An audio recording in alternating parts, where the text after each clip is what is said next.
can have a dancing lizard as a treat.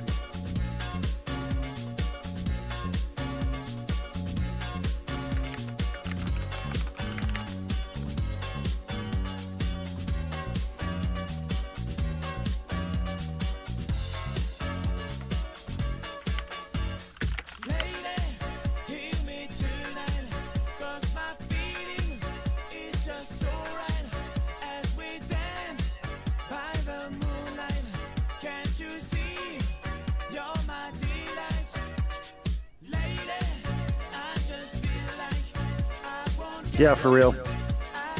10-hour videos are sometimes good, actually. We're just hanging out a bit until 8:30. I just wanted to make sure everything was, like, working. What is a monthly listing challenge? River, great question. I'm going to burp. In my Discord, we have a monthly theme. We've done things like make a music with sound fonts, make a music that was like about like liminal spaces, stuff like that. And everybody works on a piece of music, and then at the end of the month, well, I guess the beginning of the next month, oh, look at that move, that's so good. I like this move too. We do a listening party on here, so everybody that like contributed a track, I'll download them one at a time, we'll put them into here, and we'll listen to them and talk about them. It's just sort of a way to encourage people to make music around a certain theme and just be part of a community and do stuff like that. I got a bit of reverb on my voice. I don't have reverb on my voice.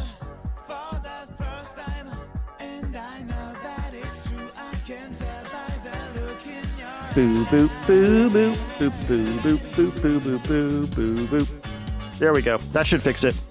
Is the Discord public? No, it's not. It is a base level reward for patrons. So it's the cheapest Patreon tier gets you into the Discord, and I'm gonna actually go back and lower the prices on the Discord today for the entry level stuff. So don't go sign up until like later. And the reason I do that, by the way, it's not to gatekeep anyone's money or anything like that. It's really mostly about just sort of keeping things chill. I find public Discords for musicians are quite frankly, a fucking mess. They're really, really hard to keep chill. The other thing is, so there's just like the size aspect of it. There's also the, I think our Discord really, really like has a very good vibe around LGBT rights and neurodiversity and being welcoming to a lot of people. And I think that might be more difficult to maintain if it was public, especially since I'm very outspoken on social media about stuff. Like, for instance, when I was going after Christian Henson for the shit that he was doing, Glinner, the really sad, super divorced English transphobe, really likes sending people out and harassing them on wherever he can. I guarantee you that if my Discord had been public during that, it would have been a nasty, nasty mess. So, contrary to what someone commented in the last, the last stream comments where I mentioned the same thing, I'm not gatekeeping anybody because of what they can pay. I'm just doing it because it keeps things chill. Yeah, that's it. So I raised all the prices of the Patreon like last month for a couple different reasons. One was inflation. Two was dive bombing of my $10 tier stuff. He joined the Piano Vogue Disco. Yeah, it was really ugly. Yeah, it was gross. Anyways, I'm gonna go back and lower the prices of at least the first two tiers. So the first tier being the one that just gets you into Discord. I'm going to lower that one down. And then the one above that, I'll probably lower a little bit too. The one that's at the top, that's like, you get access to my sample packs and stuff like that, I'm going to keep where it is because that's the one that gets dive bombed a lot. And it's basically like people will come in they used to pay $10, and they would go and they would like download everything that I had made, everything I have for sale on Gumroad, which, you know, I don't want this to be about money necessarily, but that is one of the ways that like I make my living. And so what I did was I raised the price of that, and then I took like all but like the most recent 4 things that I've made and put them as you can buy them on Patreon now, as opposed to getting access to them. So even if you join at that level, you get access to like twice as much stuff as you would if you had just bought it on Gumroad. But that's not really what Patreon's about. It's not there as a transactional thing. It's there as a support thing, an ongoing support thing. So I don't know. It's just a complicated, like, this is really loud.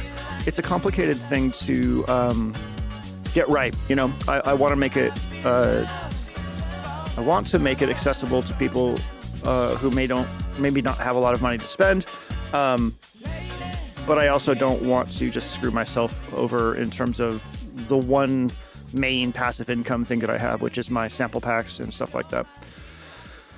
That's the nasty sausage that I'm making behind the scenes. I wish I could just be a lizard dancing to Lady Hear Me Tonight, but it's actually synced for 10 hours. This is the ideal state to be in, this little guy right here. I think we all know that. We should all try to be more like this. We got how much more time? 2 more minutes. Turn it up.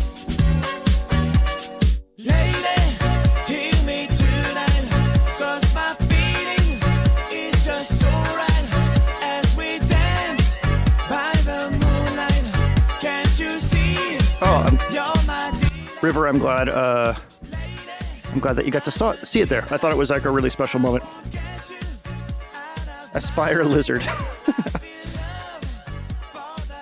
Just in terms of more gig stuff, a bunch of stuff is overlapping. This happens with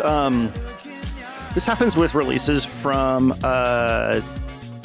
companies. Like, they'll inadvertently all be working on something that comes out like either the same week or like within a couple days from each other. So like if you're working on gear videos or whatever, or software things, all these companies are like making stuff. They don't realize that it's all going to come out on the same fucking day. And that's what's happening with gigs right now. There was FWA, which I just finally like got things done for, released that. The night that I released, or the night before I released that, FWA released the live version of the set on their page. And then immediately after I like promoted that for one day, I had to start promoting Ferality, which is this weekend. I'm doing a DJ gig there. Let's see, where's the poster for that? Meow meow meow meow meow meow meow meow meow meow meow meow meow meow meow meow. I made this really homosexual poster for this. Look at this. Look at this. Look at this Jesus pose. You know how DJs do Jesus poses? Yeah, this is. I actually ascended. So I'll be doing my gig. My set will play Friday, June 7th, 3 a.m. Pacific, 11 a.m. Pacific, and 7 p.m. Pacific. That's how the sets work. You get one day, and it's repeated 3 times. So if you want to check that out, do it. It's fun. It's going to be good. I think. I'm pretty happy with the set. And then right after that, I got to switch over to promoting this thing called Trash Fest. Let's see. I'm gonna find that. I don't think I've really talked about this at all.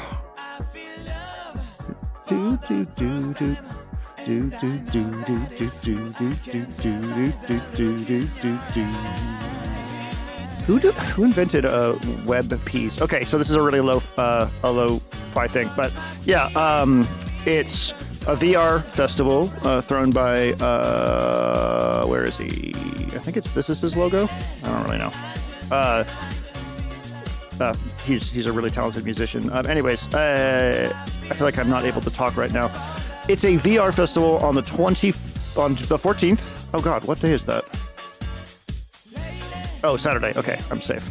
And all these people will be performing. I'll be doing my FWA set there as well. So yeah, trashfest25.card.co.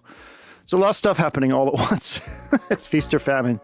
All right, I think we are ready to go. As much as I would love to continue to watch this guy do his thing, or girl, or non-binary lizard. I don't know. I don't know which they are. Heyo, what's up, Gravekeeper? Let's start with this stuff. So for those of you who are just joining, this is the monthly stream we do of our Discord listening party. So every month we do a wait, why is this? There we go. Non-binary Lizard is my new band. That's pretty good, actually. Every month we have a challenge subject on the Discord, and then we do a video for it. The L in LGBT stands for lizard. Lizard, gay, that's lesbian erasure. But we already determined that B was bicycle or bus, so that would be lizard, gay, bus, trans. I don't think I can continue this line of conversation. I feel like I'm going to get canceled. We do a monthly discussion about a topic. That's not at all true. We do a monthly stream about the tracks that people have made over the month. I ran out of my Lexapro this morning, so if I'm talking weird, that's why. It makes my head super fuzzy to not have my dumb little drugs. It's hard for me to talk over this too. There we go. Okay, locking in. The G stands for Gex. Oh, that's good. So we have Lizard, Gex, Bubsy, and then T needs to be some other like 90s, 2000s PS1 era platformer mascot. Every month we have a challenge in the Discord, which is different than Panic at the Disco, for a subject to make music with. Like we've done make something with sound fonts, make something with liminal stuff going on with it. This month is underwater. So any kind of music that feels like, underwater to you. Like that could be something like the Donkey Kong level underwater. That could be something like Subnautica, either the fun stuff or the scary stuff. All kinds of feelings that can be had from that. Peaceful, spooky. Yeah. Where's the Discord link? Emmy. It is a reward for the first level of Patreon. And I'm going to be adjusting the prices for that, so please don't go sign up for it right now. After I finish this stream, I'm going to be bringing the prices for the first two tiers down. I talked about that earlier if you want to rewind and see that. So let's get started. We're going to bring them in here into our friend Ableton, our sometimes friend Ableton. Let's get some visualization going, shall we?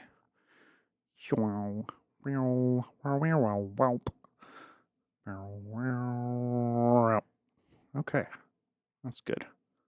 So this first one is from K48R, and Godspeed, you red Discord. I like that. That kind of sounds like a communist thing. That's good. K48R says, vocals and effects sampled from the pre-ride film From the Living Seas at Epcot. Ooh, cool. I'm going to burp. With the instrumentation, I wanted to channel the vibes of old film reels we'd watch in science class and also incorporate some marimba inspired by the Little Mermaid soundtrack. Nice. The high-pitched lead was inspired by a sonar ping. Hope you enjoy it. I do. Let's go. Lol. Try to imagine, just for a moment. Oh, this is a perfect intro song. In an endless night, darker than the darkest night on land, cooling in the coldness of space. Wait, and wait, and wait, and wait, and wait, and wait, and wait, and then that cloud-covered planet waits. Somewhere in the endless reaches of the universe, on the outer edge of a galaxy of 100,000 million suns, unlike any other within the realm of our knowledge, within a cluster of slowly forming planets, Try to imagine. You're just now beginning to explore. We welcome you to the deluge. Isolators now warning for departure to visitor center at South. 2 miles deep in that darkness. An amazing world.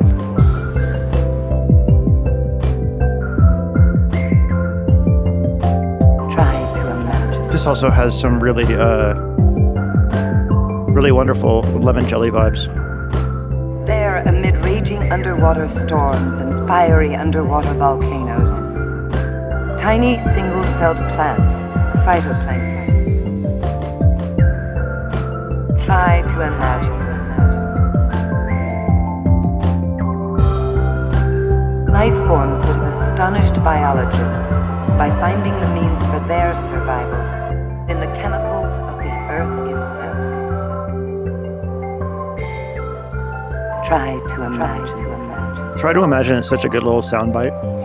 Take the first steps into that future.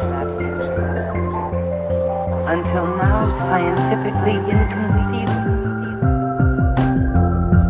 Chemosynthesis. Nevertheless, deep beneath the sea, waiting for our discovery. An ecosystem like none other on Earth. Try to imagine. Take the first steps into that future. Control clear. 10-4 control. Seabase Alpha clear. Absolutely wonderful. I'm realizing for some reason that my Ableton window is all kinds of messed up. So give me just a second to fix that. Very well done. That was a beautiful track to introduce us to this whole thing. There we go. I think that's okay. Maybe a little smaller. Why didn't you tell me that my Ableton was all fucked? There we go. Okay, cool. Nicely done. Next up is a track from Whispering Cosmos called Vastness. Put that right on here. They say, for this one, I wanted to imagine diving deep into the ocean. I started with a noisy drone patch with a bandpass filter driven by an LFO, and then added a custom patch made on the Ambient Zero. I am still interested in trying that thing, which adds a background, barely audible rumble, and another drone layer with more metallic steps, with the pluck and the bass adding tension in a slow cadence. Some compression was added in post. All right, let's go.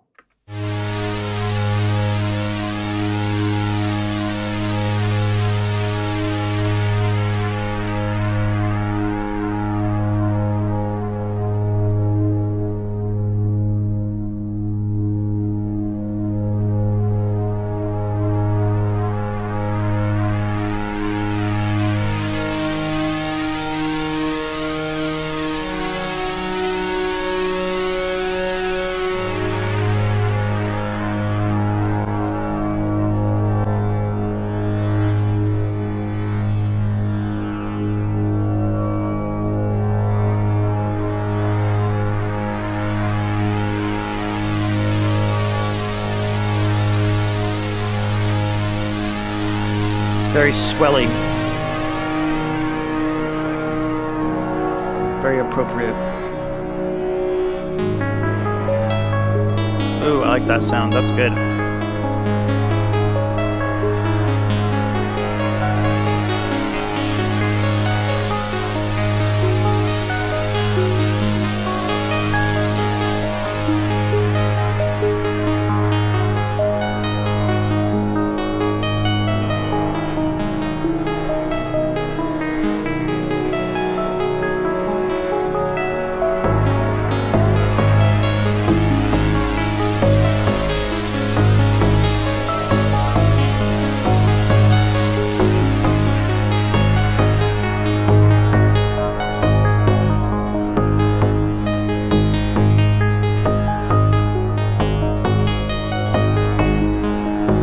We're vibing.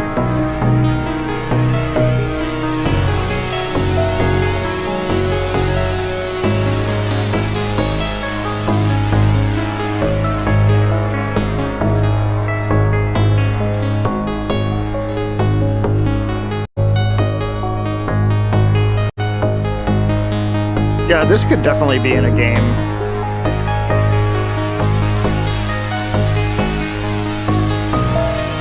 It's got like that like sci-fi vibe.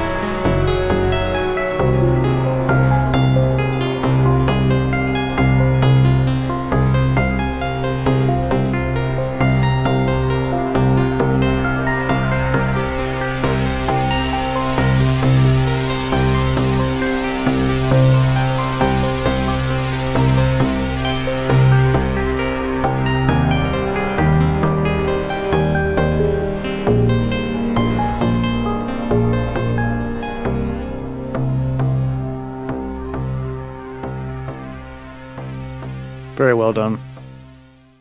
I'm trying to get Ganscroft. I'm trying to get Ganscraft over here, like just moving a little bit on its own, and it's just having an absolute conniption. Poor little friend. I'm sorry. I'll stop that. This is our little jellyfish here. It's trying its best that it can, but it's really having a hard time. Okay. All right. Very nicely done. Next one up is going to be from Project Banjo, from Bread. Hi, Bread. All right. Oh, like if a UFO was discovered on the ocean floor? That's a good one. I like that. Oh, whoop. Hey, no, not yet. Calm down there, little friend. Get this set up right. Okay. Next up, Project Banjo, Pink Coral. I wanted to make something that sounded like what would play while exploring a sunny coral reef. Oh, every synth here was made in Vital by yours truly. Of course, I started with the obligatory water noises and built the track around them. Funnily enough, the first synth on the track was the faint brass in the background, and the ARP was one of the last things I did. Many bleeps and also bloops, probably too much reverb, not possible. That's a good water sample. Oh, is this thing... I just realized Ganscraft is reacting to my voice. That's kind of fun.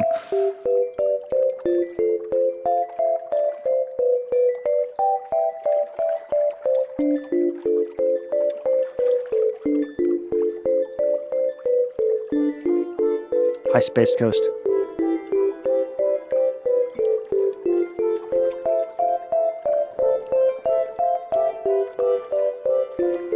Yeah, you did not use anywhere near too much reverb on this, just so you know.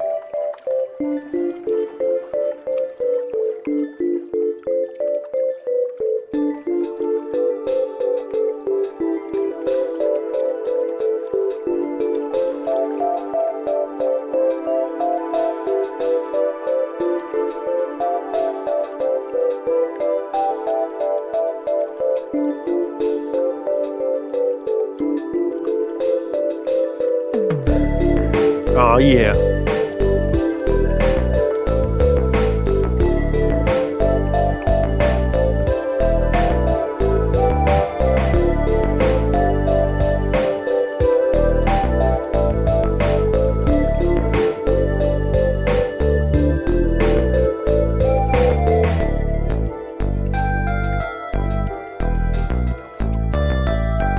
I love these like heavily melodic water tracks. They're like really, really nostalgic.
Hell yeah. We're 3 for 3, just having a lovely time. I love it. Good job, everybody. Also, I will say that is one of the best water sounds I've ever heard. You know how like Foley samples can all be like super different? Like sometimes a Foley sound is not exactly what you want. That one, if I found that one, I'd be like, oh yeah, this is the perfect wetness level. All right. Next up is from Northeast Passage, and it is called My Submission. Oh, sorry. God. Their track is called My Weird Submarine. They say, my submission begins with running a labyrinth bass, the Moog Labyrinth, I'm assuming, through QPass with cutoff modulated by a clocked looping stepped RAND LFO. Sounds a bit like a cavernous water droplet. Yeah, QPass is a wet filter. Sounds a bit like cavernous water droplets. Additional voices are rings. We love rings. And surface. Ooh, 2 physical modelings. You spoil us. Rings and surface are sequenced by gamut repetitor, and both GR and labyrinth sequencers are set to pentatonic scales, which we stan. Voices are mixed through the DXG. DXG is like a low pass gate, right? And then into data bender for occasional glitches. Wow, this sounds like a patch I would make. On B delay turns surface mono notes into a gentle dance of 2-note chords, recorded live with many fiddle knobs, MIDI, mild mastering in post. Vibe is a bit driving, a bit hypnotic, a bit strange. Imagine, God, I cannot fucking talk. Imagine, maybe, like you're exploring a shimmering underwater cave from a submarine, perhaps, but not Titan. Be safe. No implodey. Oh, yeah. We're fucking rocketing through that cave.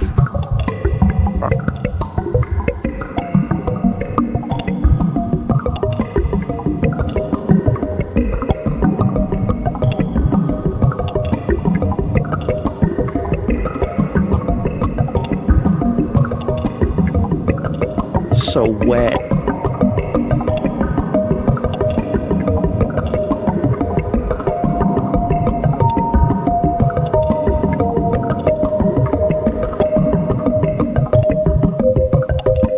It is very wide too, yeah.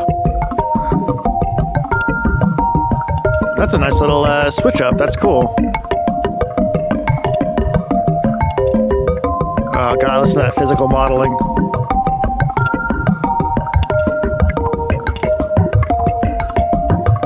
Jet boat through a Roman cistern, but while on acid.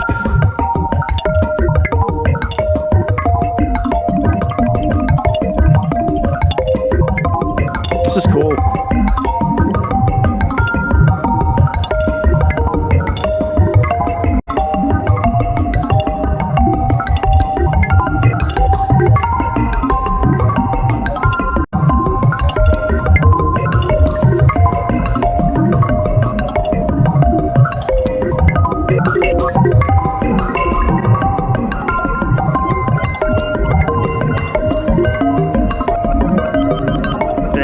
Data bender.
That's really cool. That's a super cool pack. I really like that. Nicely done. That's rad. That is a weird little submarine. Nicely done. Okay. What's up next? This next piece of music is from an artist known as, well, they didn't say, Mexi Polak. And it's called Seal Folk. And all they say is, all I want to see underwater is a mysteriously melancholic selkie. I don't know if you all know what a selkie is, but I would suggest watching. The fuck was that movie? Song of the Sea. If you'd like to know what a selkie is and you also want to feel some feelings, watch Song of the Sea. This animator, by the way, is what? Sorry for this absolutely terrible zoom here. This animator did The Secret of Kells as well. If you have not seen these movies, please go watch them ASAP. Secret of Kells is an absolutely gorgeous movie with some of the best music I've ever heard. There's like Irish folk music in it or Celtic folk music. It is fantastic. And then Song of the Sea is his second one, I believe. And this one's about selkies. And it's also very, very heart-wrenching, like beautifully heart-wrenching. It's not, I mean, it's got sadness to make you feel things, but it's not like, oh God, it's not like Grave of the Fireflies, you know? But absolutely like some of the best animation that, animated movies I've ever seen. So we have a song here about selkies. Let's go.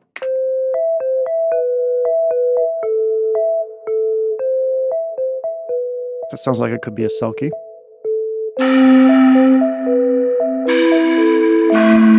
Like the pipe. Ooh. You got two selkies.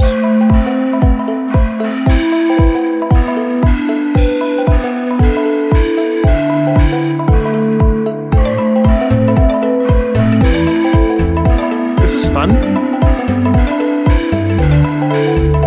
I feel like we have... Oh, this is great. I feel like we have like two separate shuffles going on, which is really, really cool.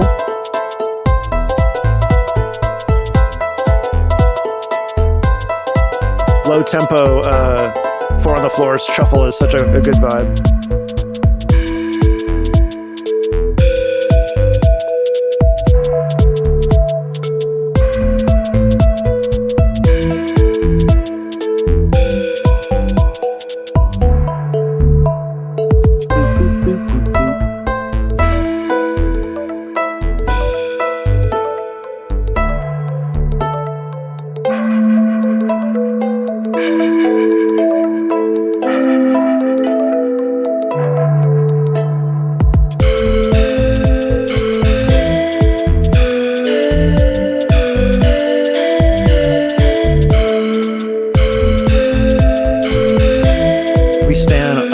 Pan flute.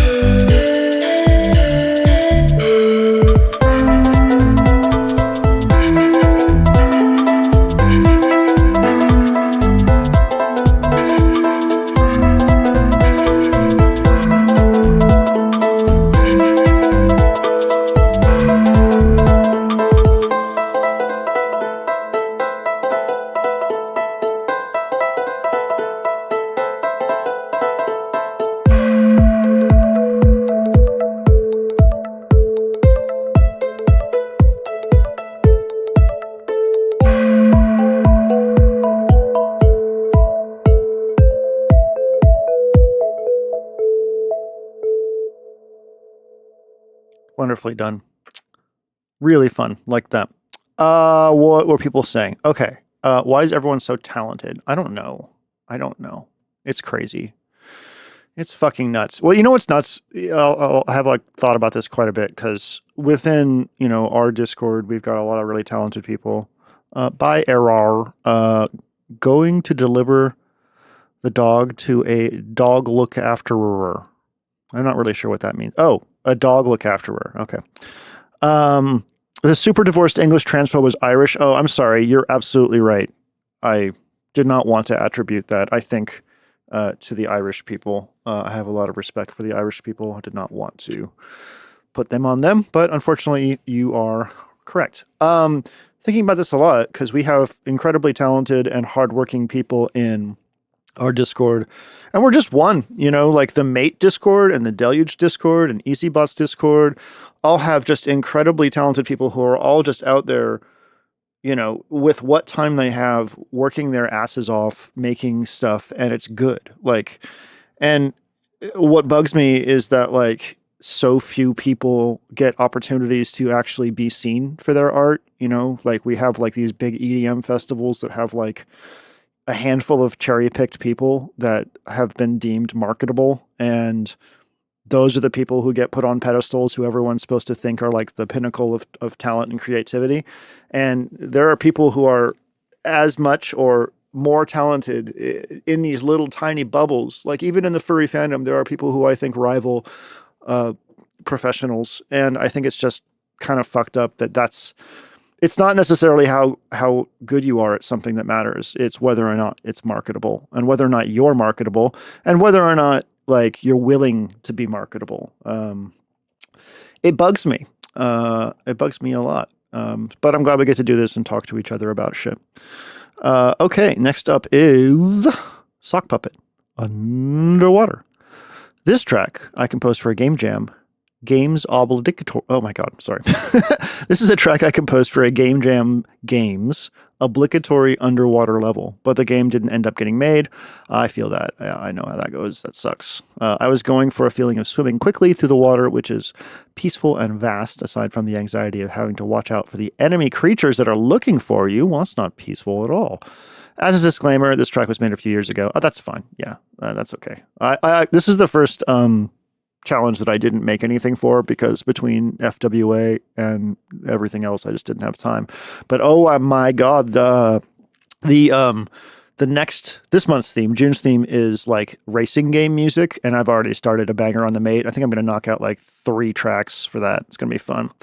All right, let's go with Sock Puppets Underwater.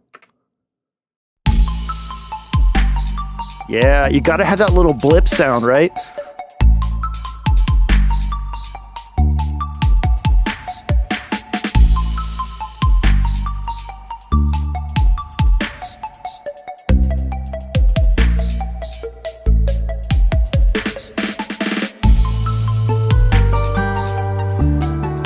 Oh, that's good. Holy shit, yeah. That chord progression rules.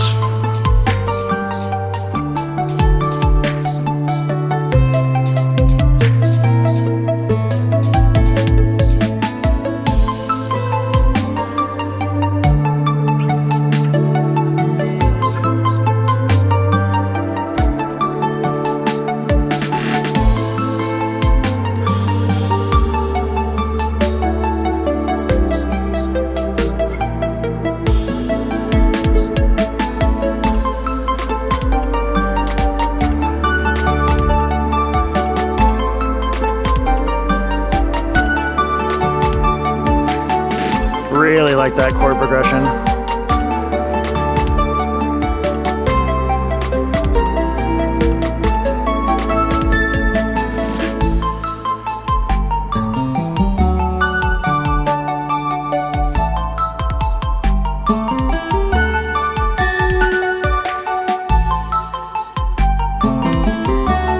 Ooh, little duo.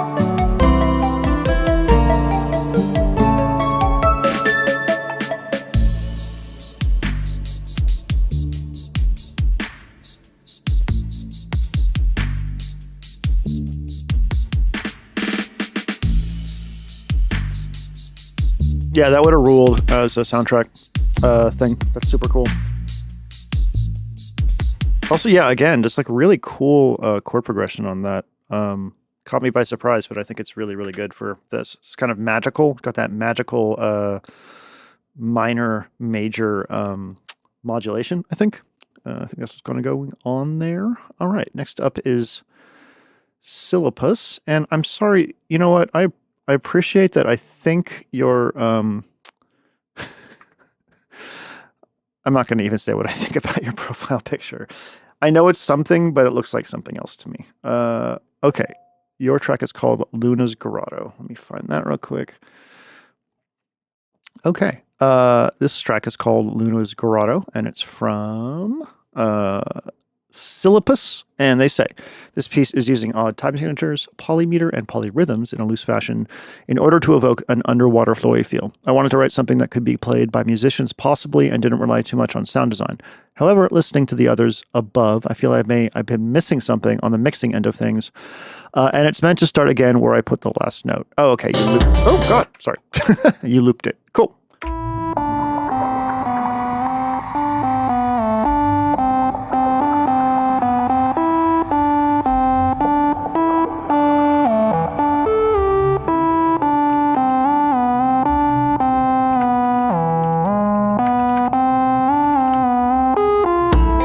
That's cool.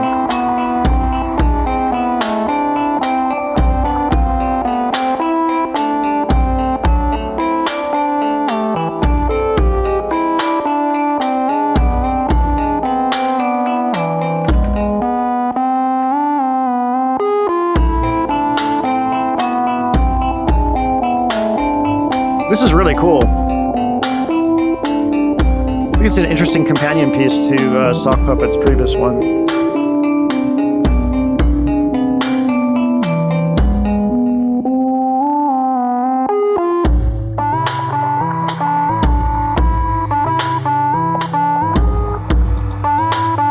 That's cool.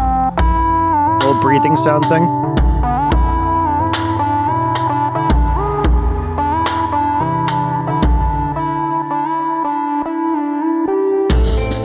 Yeah.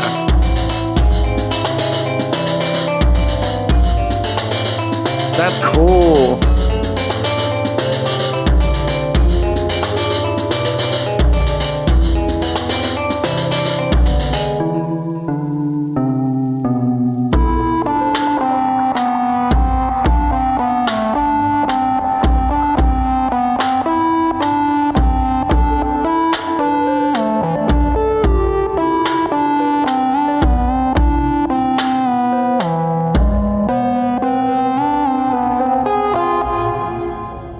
That's super cool. Well done.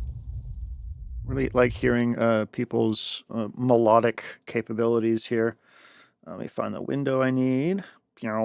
Information tray, you are right on time for your track. How convenient. Oh, I missed a bunch of it. But now I'm here. Right for my track.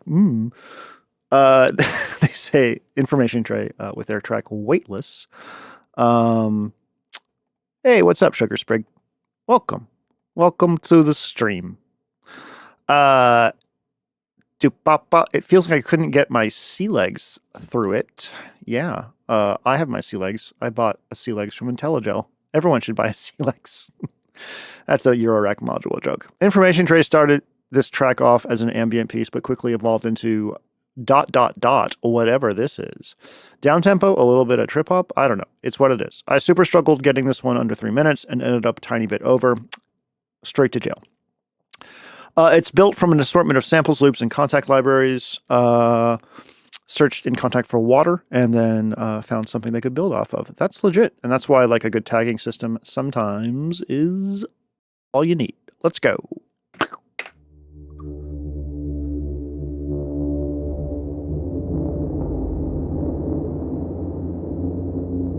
Yeah, I like that.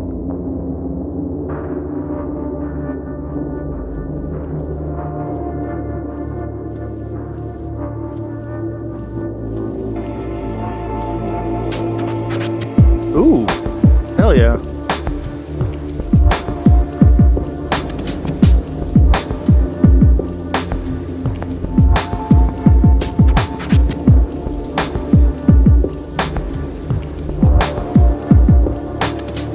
Yeah.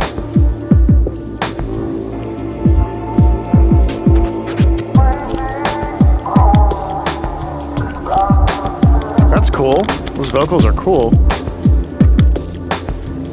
I love those super filtered things going on there.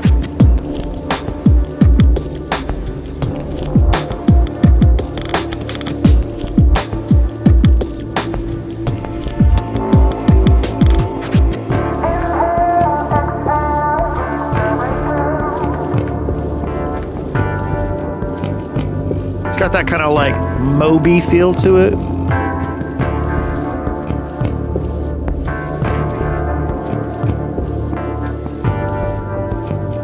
God, I love thermal vents.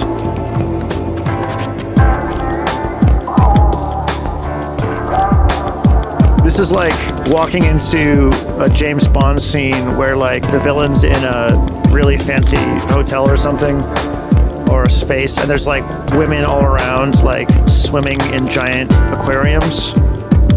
It's like sexy water time.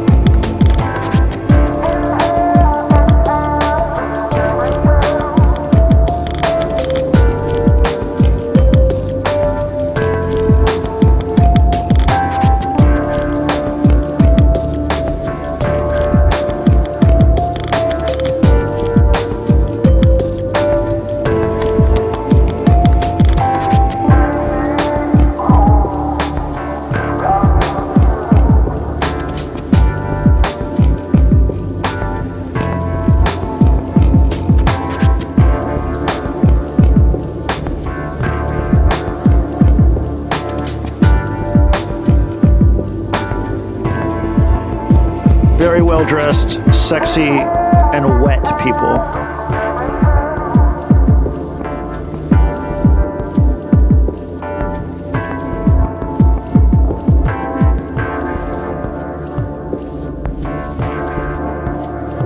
Ghost in the Shell Night Beach Party.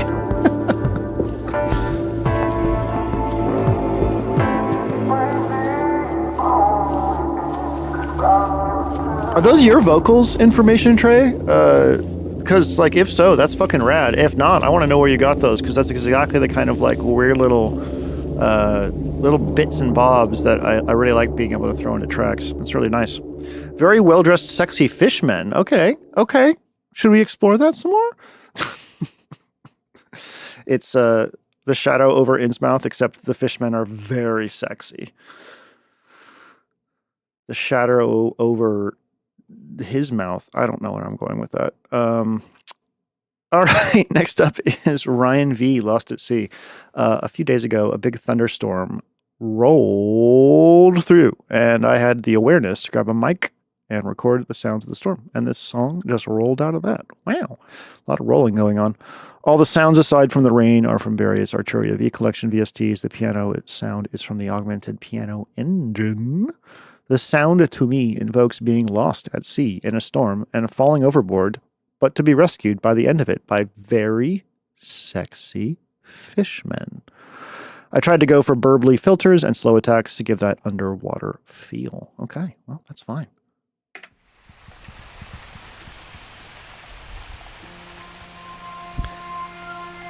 Yeah, we're in Sexy Ismouth. Sexy Cthulhu is redundant. You're absolutely right.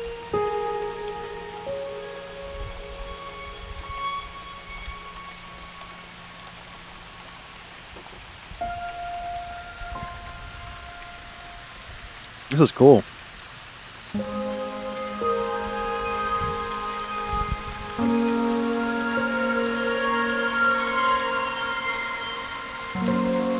This is absolutely beautiful.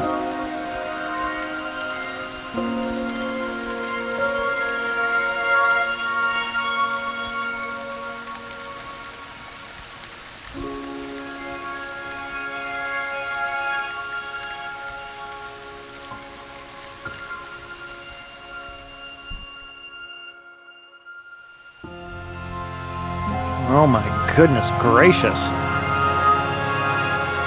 This is fucking insane. Holy crap.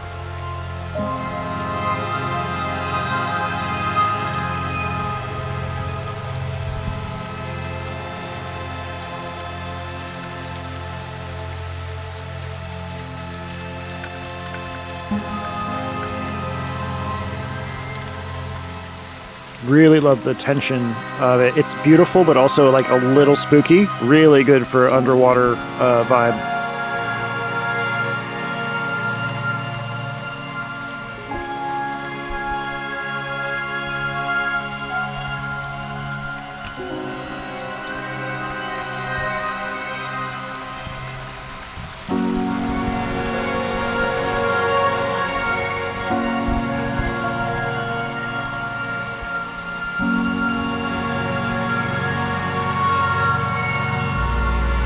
Oh God, hell yeah.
Super rad. That was really well done. Fantastic. Someone had an interesting question. They said, why does digital often sound more retro than analog? And I think a big reason of that comes from a few very standout synths from that period of time where you might associate with like retro or nostalgia. A big part of it comes from the early wavetable synths. You can see behind me this blue thing right here. This one. This is the modern implementation of the PPG Wave, which I need to spend more time with this year, which I plan on spending more time with. It's fucking amazing.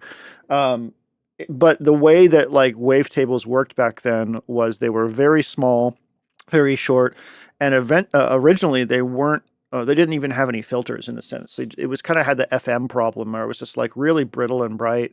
And so you have those synths that have like a very clean digital sound to them that we probably have heard in a lot of older soundtracks. And then you have things like the DX7, which also had a very bright, brittle sound. So and then you had like early samplers that I guess like the Kurzweils and stuff like that. And those are things that like early industrial soundtrack and like Trent used in the first album that he put out, Pretty Hate Machine. So there's this like, at this point especially, a very strong nostalgia to early digital synthesizers, which I think is extremely exploitable if you want to create a particular type of feel. And I love it. I think it's fantastic. I think a lot of cyberpunk kind of cyberwave stuff is going to use a lot of that.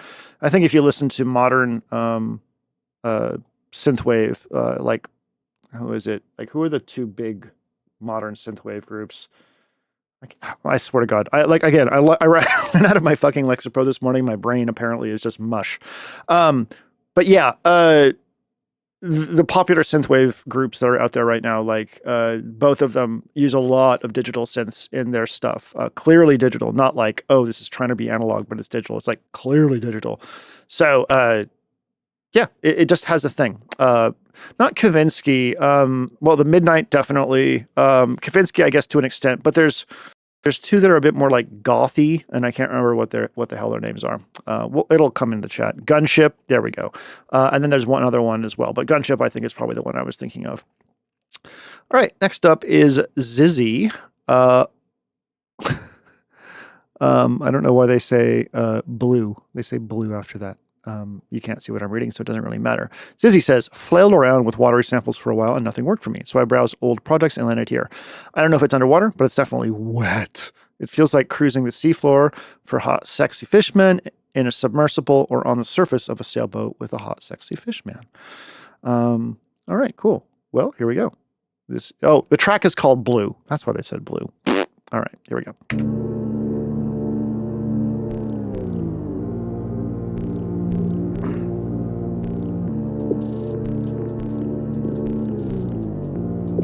This definitely has a cruising the seafloor vibe.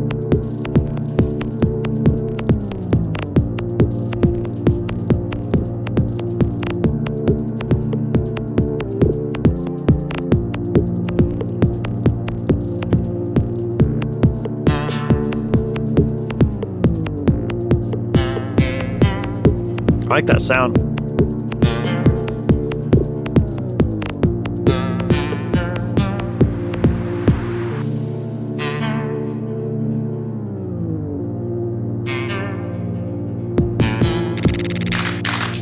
Sexy Fishman Vibe Cruise.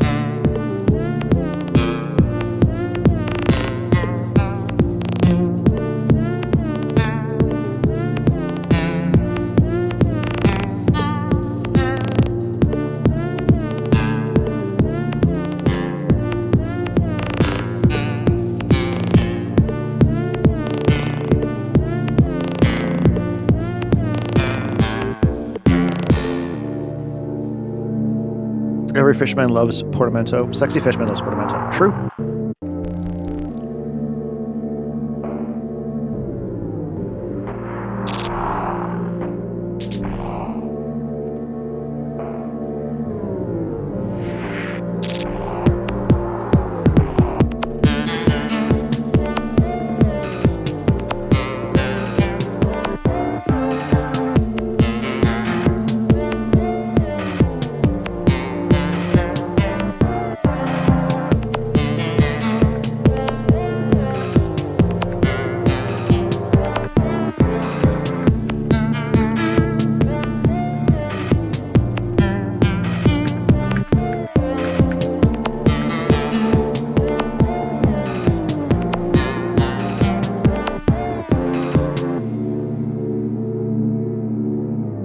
Fishtamento.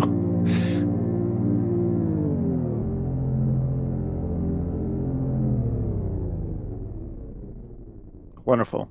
Super cool.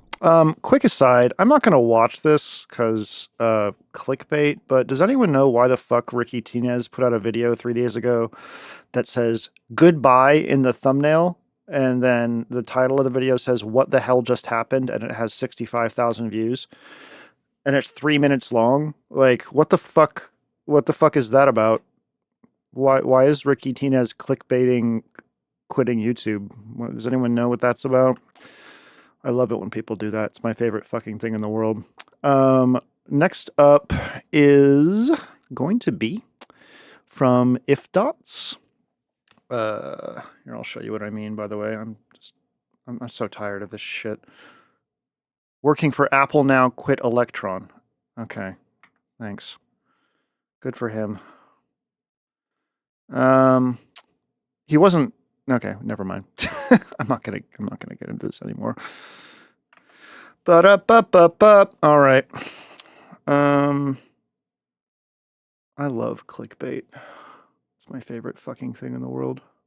I wish everything was clickbait. I wish everything was clickbait. I wish my toothpaste was clickbait. I wish my balls were clickbait. Actually, they are. I'm gonna start clickbaiting my balls.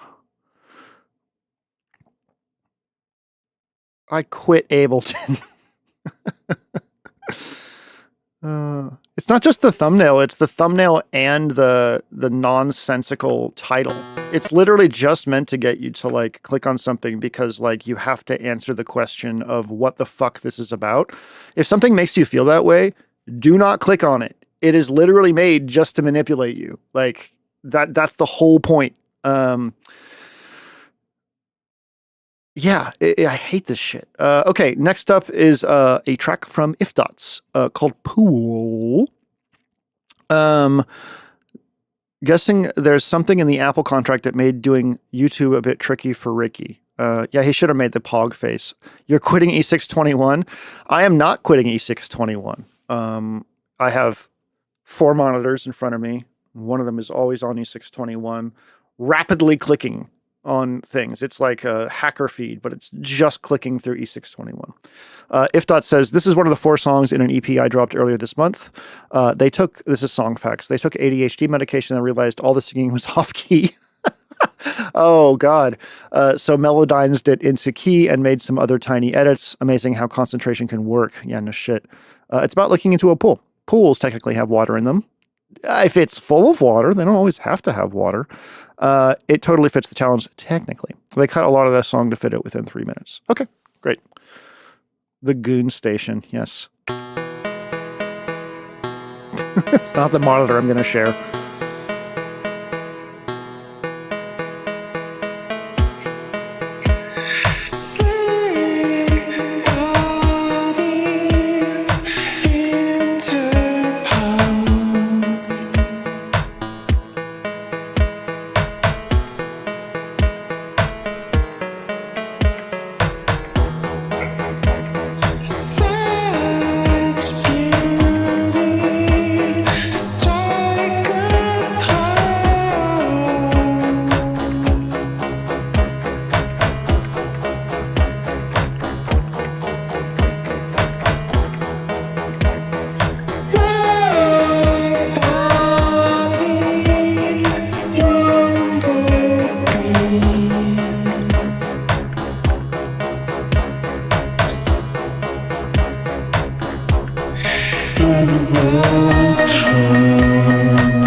This has a Twin Peaks Angelo Badalamenti vibe. Absolutely, 100%.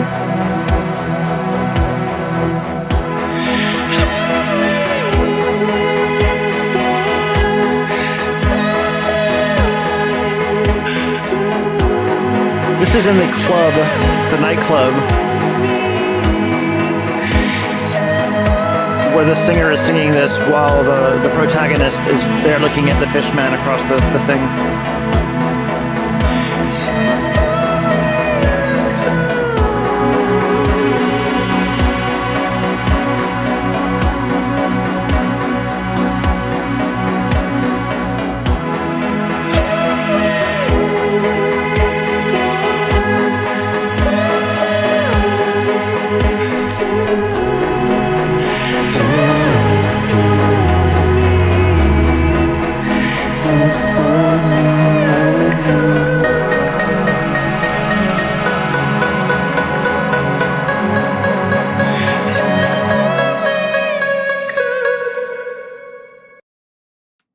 That was really rad. Did I accidentally cut off the end, or did you cut off the end? I cut off. You cut off the end. That's fine. Okay. Yeah, you know, like in Twin Peaks, there's the club where like there's a or bar where like there's the person singing in there. It really had that vibe to it. I liked it. All right. Next up, someone sent a video. Okay. Scram Pop, don't send a video.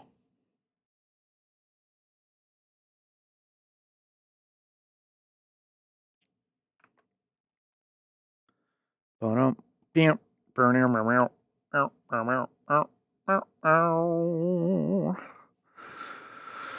a video, y'all.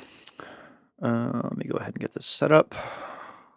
I can't see where the border of this is. There we go.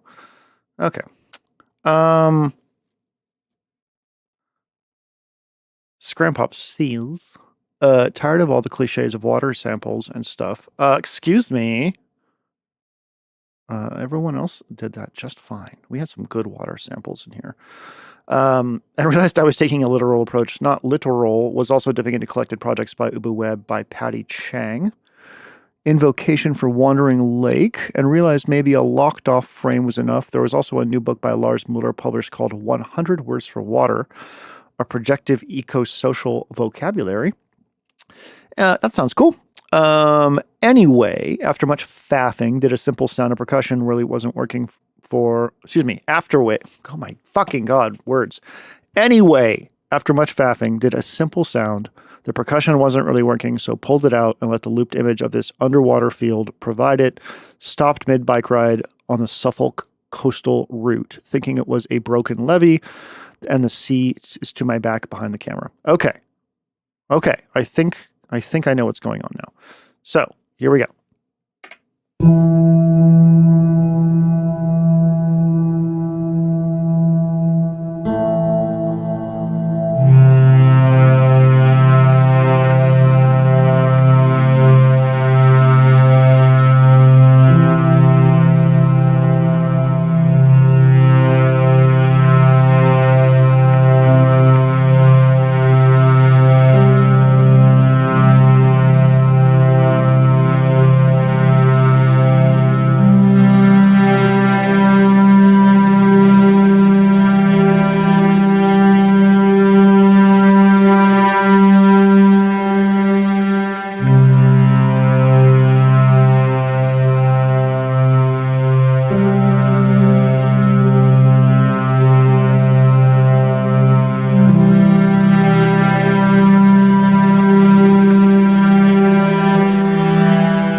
That's very pretty. I think you were right to take the percussion out of it. I think that was the right way to go. Also, that's a really cool location that you shot that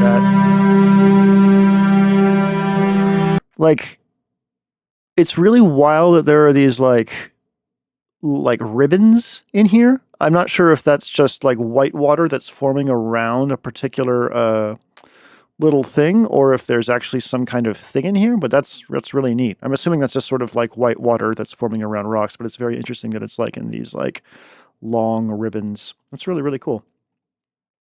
Nicely done. So sorry I was crushing your thing through the limiter. I turned it up earlier and I forgot to turn it down.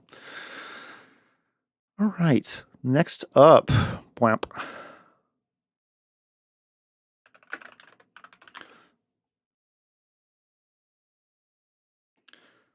Next up is Lawn and Foster.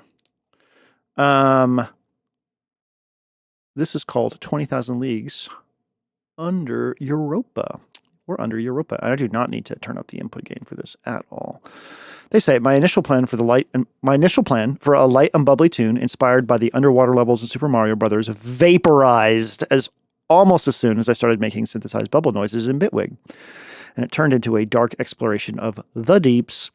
I've been chipping away at this the entire month, 2 weeks of which were spent in the UK, poking at it in the DAW in hotels after long days wandering around London, Edinburgh, and Glasgow.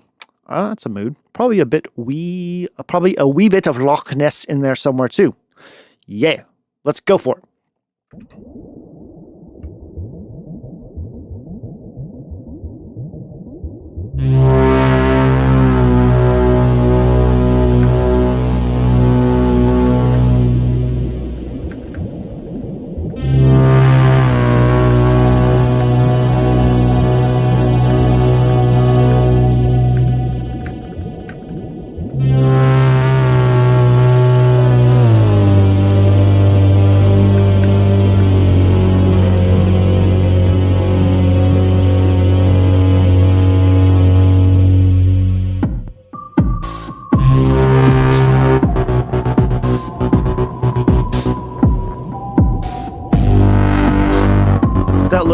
ping sound, again, really, really works for underwater stuff.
Nice little sonar ping thing there.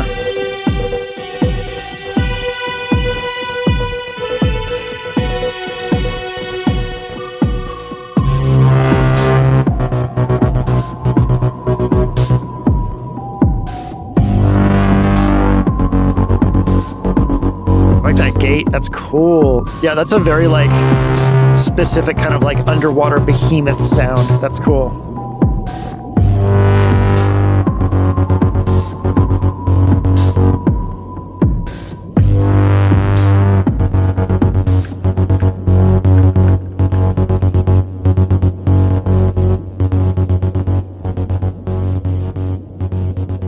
How did you get that gate effect? That's pretty cool. What was that that you used that for? I like it. It sounds good. Also, again, that little ping sound, that little like noisy sine wave, is just like you want underwater sounds. Go for a noisy sine wave. Like that's the way to go. All right. Next up is from Matt, who goes by Neon Liminal. They have a track here called Sonar 1. They say a 10-minute live ambient recording performance edited down to 3 minutes, featuring Friends Pulsar 23, sonar and general underwater sounds, Hydrasynth using my pack called Ignition Sequence, and the Subharmonicon doing shimmery nonsense. Added a little orchestration after recording to bring the feels. So here we go. This is Neon Liminal with Sonar 1.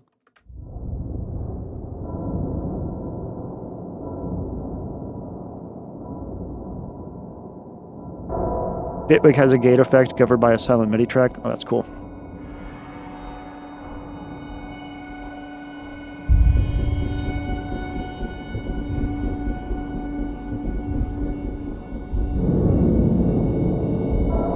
Oh, this is great.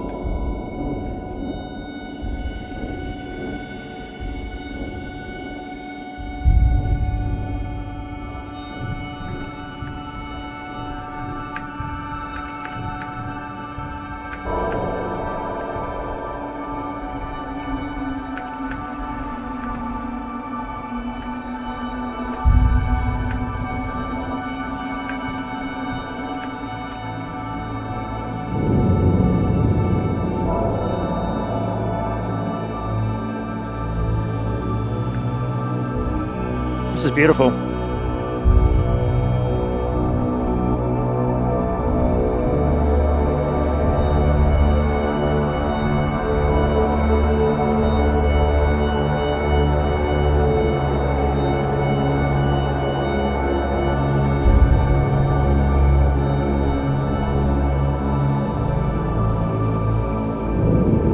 Matt, you're so good at atmospheres.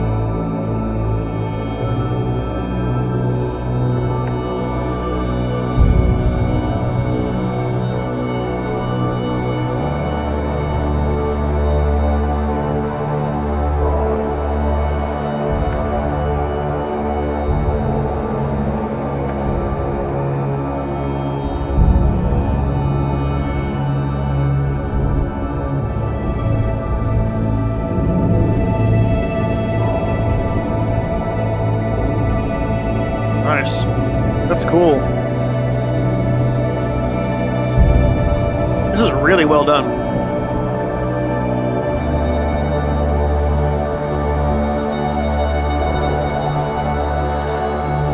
This is the scene in the movie where you and the fishman realize that you are so deeply in love with each other that all you can do is make out with a lot of sloppy fishman tongue.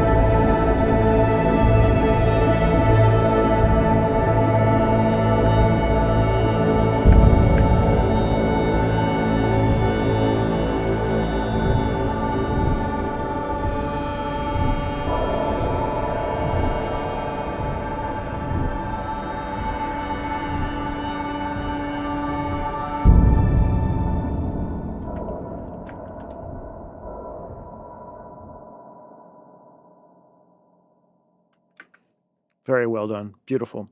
And it's funny because the next track from Doe Fox says that they are inspired by Jonesy and Alex for their track. And I feel like this also had a very Jonesy vibe to it as well.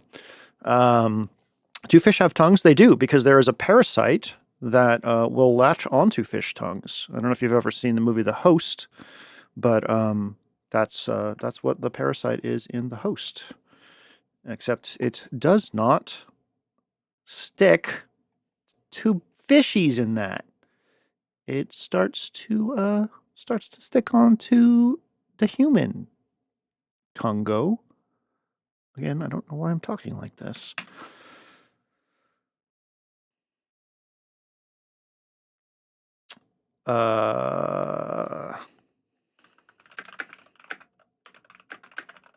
Sorry. I'm having a bitch fest conversation about YouTubers in my Telegram. Okay, this next up is from Doe Fox.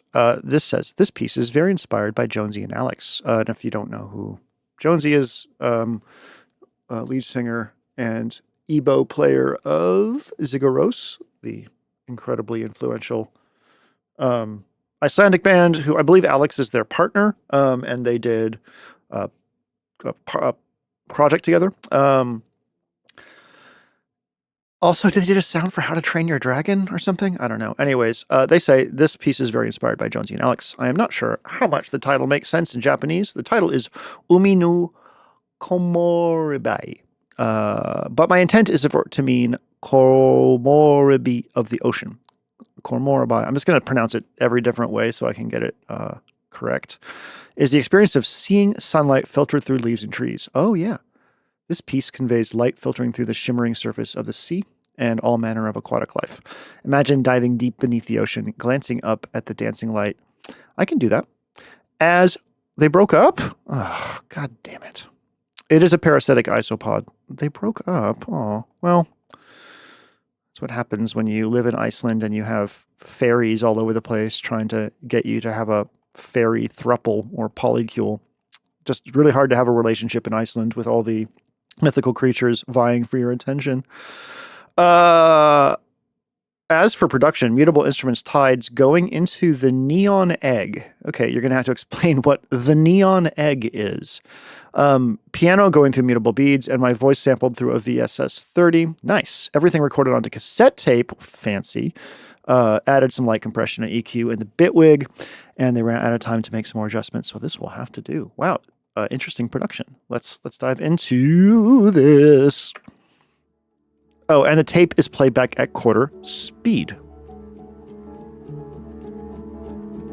Oh, I can hear the inspiration immediately.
really love the sort of like humanized transience of everything going on here.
The percussion as the piano keeps hitting. Yeah, I love that about it.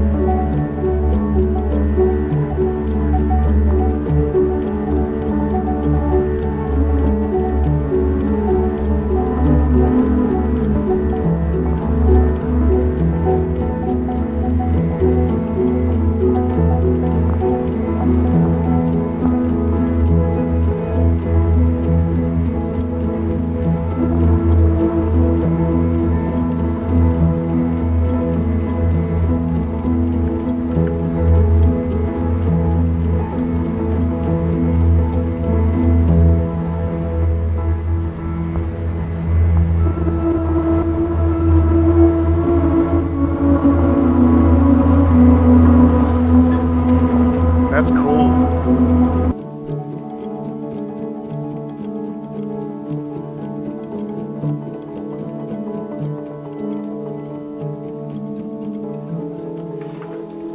Oh, yeah. Hell yeah.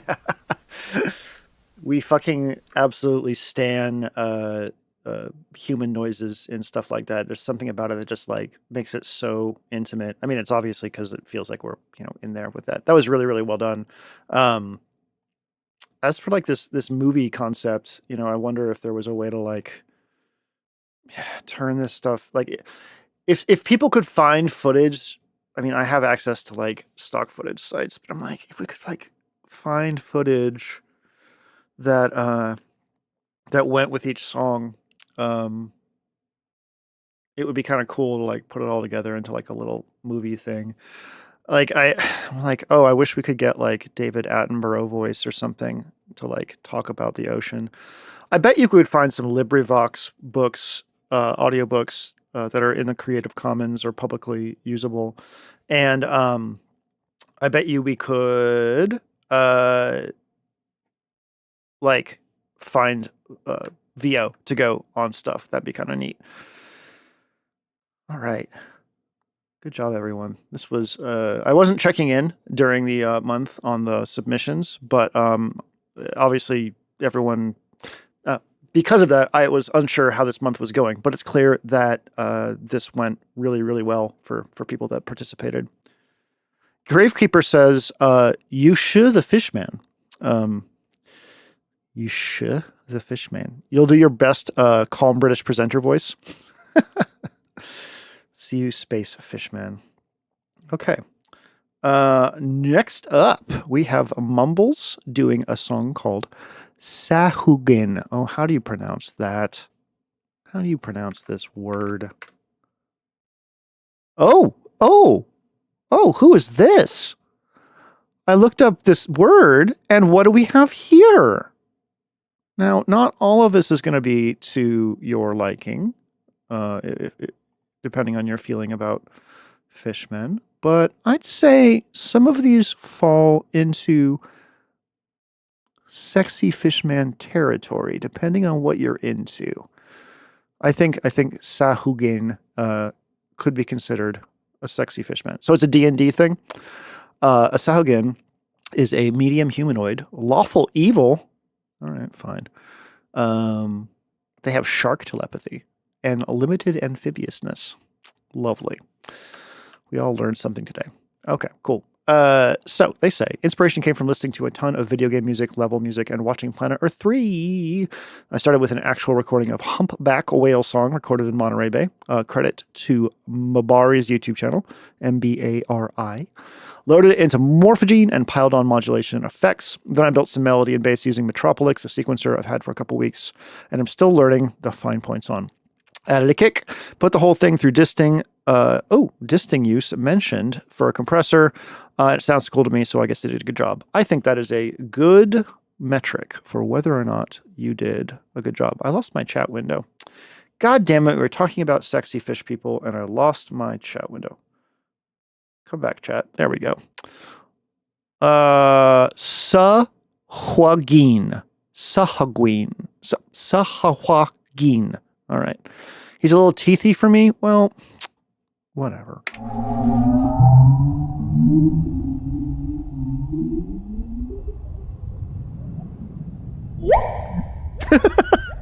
Wait, hold up. I gotta stop that. What messenger sound is that? Is that Skype? What fucking messenger sound is that? Sorry, it was like Bricky. I don't know if y'all know the YouTuber Bricky, but they just did their second video in the just explaining every Warhammer faction, Warhammer 40K faction, which is great. It's like a 2-part video. If you like Warhammer, go watch it. But like he uses the fucking Discord sound like as part of like the like pop up for things, and I'm like on a jog like listening to this video, and I just keep on hearing Discord sounds, and it took me like a while to realize that he was actually like using like it in the video. Anyways, don't use fucking messenger sounds in your shit.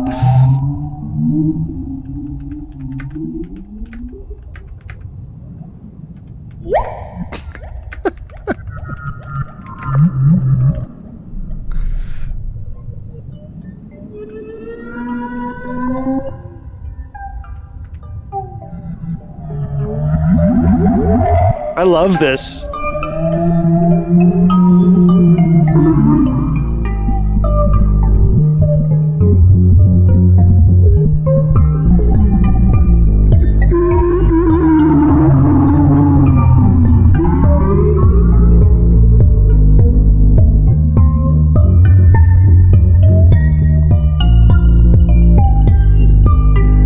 Yeah, this is cool.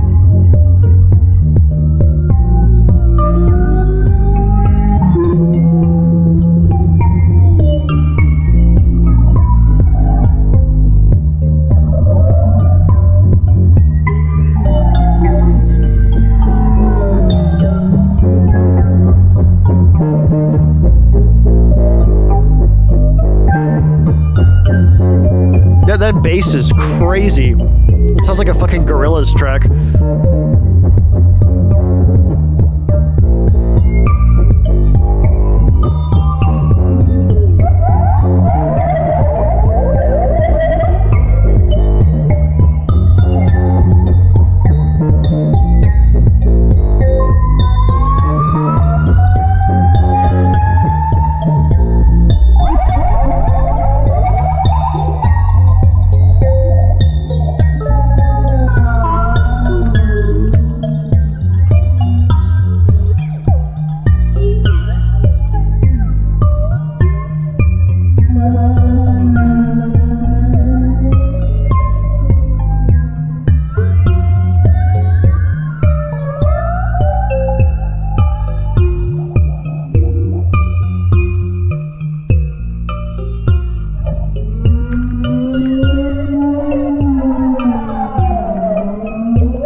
It's the bloop.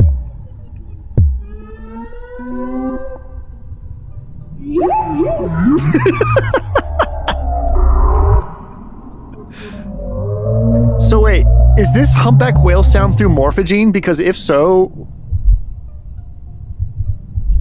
that is a brilliant, like what it did to that is brilliant.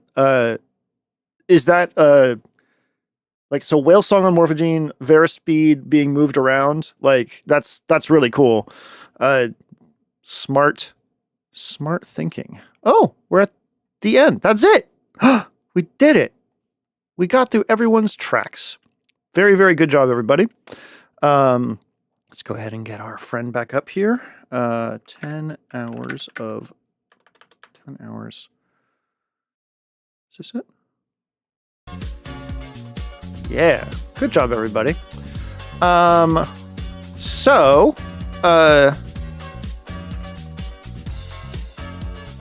bop, bop, bop, bop, bop. Yeah. Thank you for joining us today. Little kind of a messy stream, but that's what happens when you don't have your brain meds.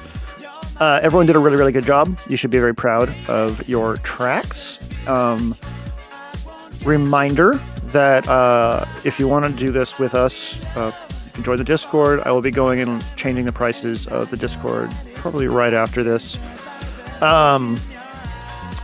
What else? The theme for this next month, June, is racing game music. So go find some examples. Ridge Racer is a really classic one. A lot of these racing games, I'm realizing, had like licensed tracks in them. So, you know, the energy from those is great to emulate, but I think the more interesting soundtracks are the ones that didn't do licensed tracks.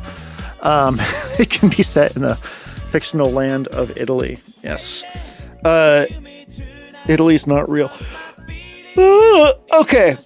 What else? That's it. It's Pride Month. For those of you who, well, I'm assuming pretty much everyone in this chat is either LGBT or an ally.